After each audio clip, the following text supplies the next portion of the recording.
Hello friends, hi, welcome back to another true crime story. I'm Faiza and every week I talk about true crime story. So if you're interested in true crime, do like and subscribe. I would really appreciate it.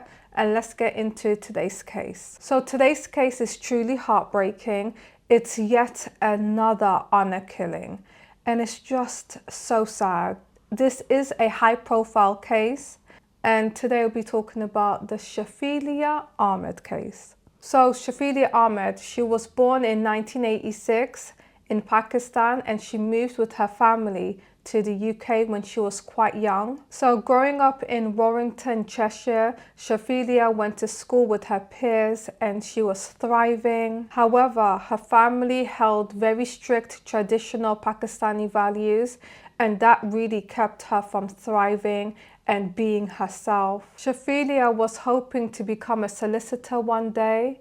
She really wanted to become a lawyer and her family was just so consumed about her behavior and they really cared about keeping tabs on her and they wanted to keep her under control so she won't stray away, and I quote. Despite all of that, Shafilea was a very bubbly, outgoing young woman. She had lots of friends. She liked experimenting with hair and makeup, and she was just being herself, you know. But her parents were constantly abusing her, berating her. They would physically attack her. At home, she was abused constantly. It was a very chaotic place, and she couldn't, thrive in school because of that. And she endured a lot of physical injuries. So before Shafilea was born, her father Iftikhar, when he was only 10 years old, he migrated to the UK. Iftikhar then went to Denmark when he was 20 years old, around the 1980s. And this is where he met a woman named Vivi Anderson. The two got very close and acquainted, and before you know it, they got married and they had a son named Tony. However, Iftikhar's family did not accept Vivi because she was Danish and she was a Christian. And because of that, Iftikhar really felt a lot of pressure from his family, and his family warned him that if he doesn't break off his marriage with Vivi, then he will be cut off from all family ties. He just decided to listen to his family and he shortly broke things off with Vivi and he was forced to marry his cousin, Farzana. And she said, if you refuse to marry me, I will unalive myself. So shortly after that, Iftikhar and Farzana got married.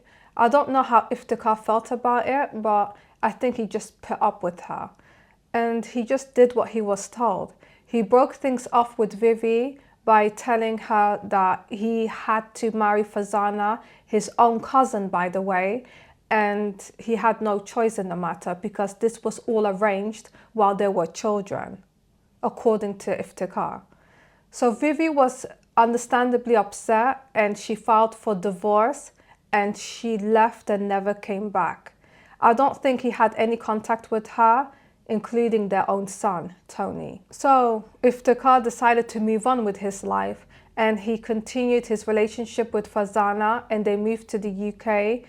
They went to an area called Bradford in West Yorkshire, and this is where they decided to extend their family by having more children. So they were pregnant with Shafilea, and then before you know it, they had two more younger daughters. She had like an outgoing, free personality and her parents did not like that, not one bit. They were keeping a close eye on her, they were abusing her and trying to change her personality altogether. The control over her was getting more and more intense as the weeks went by. She was frequently beaten, yelled at, verbally abused. They withhold food and drink from her.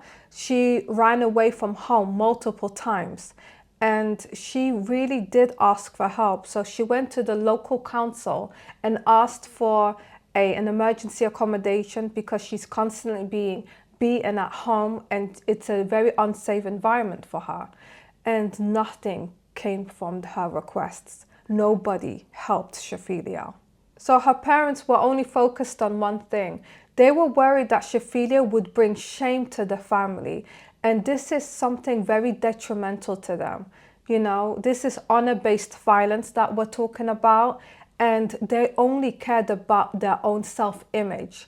Even though they're just a regular family living in Bradford, but they were all consumed with how their children behave outside of the home.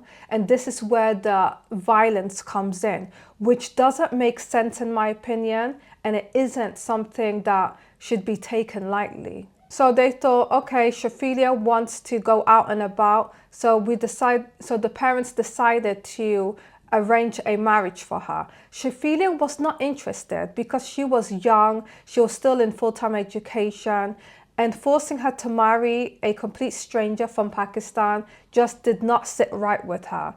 So she refused.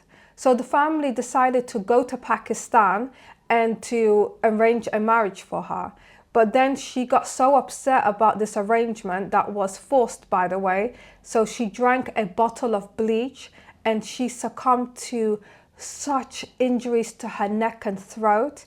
This was an attempt on her own life. Shafilea attempted suicide and she was laying in the hospital in Pakistan for a number of weeks. Her parents were concerned for her well-being, but at the same time, they were just waiting for her to recover so they could, you know, arrange another marriage on her, which is just unbelievable in my opinion. So their attempts to control Shafelea's life became more and more intense as the years went by. So on September the 11th, 2003, the family decided to go back to the UK and visit the Lake District.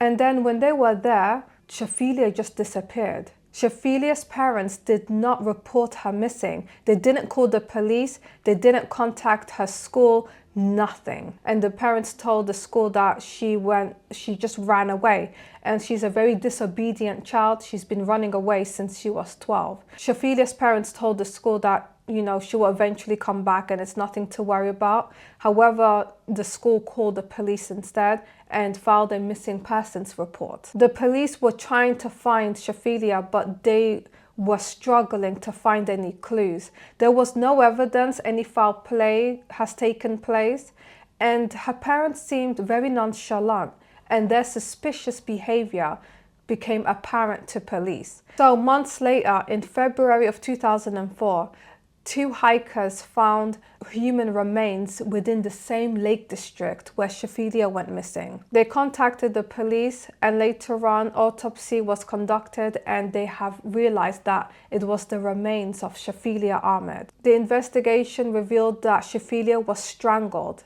and foul play was taking place. As detectives continued their work, witnesses came forward. Detectives went to the school where Shafilea was studying at, and the teachers told her, like, we have seen extensive injuries on Shafelea's body and she seemed very withdrawn. She also has confided in her friends that her parents were abusing her at home and forcing her to get married to strange men that she doesn't even know.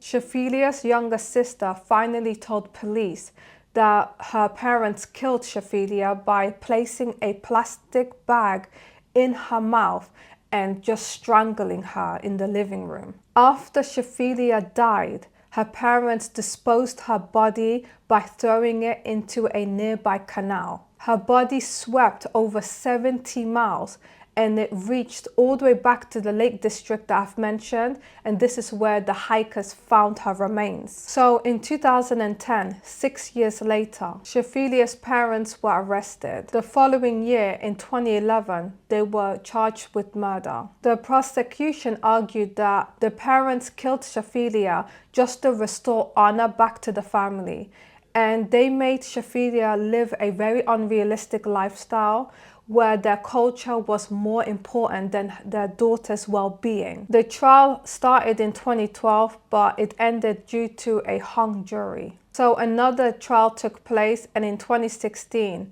Iftikhar and Fazana were officially charged with murder again. This is 13 years after Shafilea disappeared. It took a very long time to convict both parents because they couldn't find evidence. The court has learned that the family, that the couple really wanted Shafilea gone due to the fact that she was bringing dishonor to the family, and her murder was premeditated. So the couple were both sentenced to a minimum of 25 years to life in prison. So let me read what the judge has said about this case. So Justice Roderick Evans said, an expectation that she lives in a sealed cultural environment separate from the cultural of the country in which she lived in was unrealistic, destructive, and cruel. So in other words, the judge was saying that Shafilea had to live in this cultural bubble. However, she was living in a Western country, okay? And the culture here is different compared to in Pakistan. But her parents expected her to be someone that she's not. And it was very cruel. It was very unrealistic. And it wasn't possible for her to be that person that is all abiding, that does everything her parents tell her to do. She wasn't allowed to be herself, have her own identity. They were going to control all aspects of her life, whether she works or not, who she marries, where she lives, what she wears, who she speaks to. It is such a controlling environment, and it is just so ridiculous. And if she rebels and says no, she has to pay with her life. It's just barbaric in my opinion. Shafilea case really received widespread media attention. It really concentrates on honor killing and gender-based violence. It sparked very important discussions on forced marriages in the UK. And there are so many cases out there that are quite similar to Shafilea Ahmed's. Like I've covered the Banas Mahmood case as well, which is quite similar. She also was murdered by her parents. I honestly have no words. These cases are very difficult to cover, but like my list on honor-based violence, it's just endless, and it's an ongoing problem. So that's the story of Shafilea Ahmed. It's barbaric to say the least. But do let me know who you would like me to talk about next week. Till then, stay safe, stay hydrated, and I will see you guys in my next one. Thanks for watching. Bye.